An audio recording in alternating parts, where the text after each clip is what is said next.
قبل مباراة الكلاسيكو بين ريال مدريد وبرشلونة بساعات قليلة يا جماعة، هم كلمتين: عار على لاعبين ريال مدريد إذا خسروا بهاي المباراة أمام برشلونة، عار على نادي ريال مدريد كلهم إذا خسروا أمام برشلونة على ملعب الكامب نو. لأنه يا رجل مدريد لو خسرت أمام برشلونة فرح تكون كارثة، رح يسمحوا لبرشلونة برفع لقب الدوري الإسباني أمام أعينهم، رح يسمحوا للاعبين برشلونة بأنهم يعملوا أسوأ سيناريو بكل تاريخ الكلاسيكو.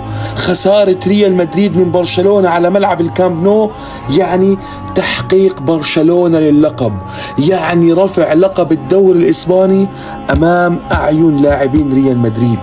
ريال مدريد أمامكم فرصة وحيدة فقط لإسكات جميع المنتقدين والفوز على برشلونة الليلة.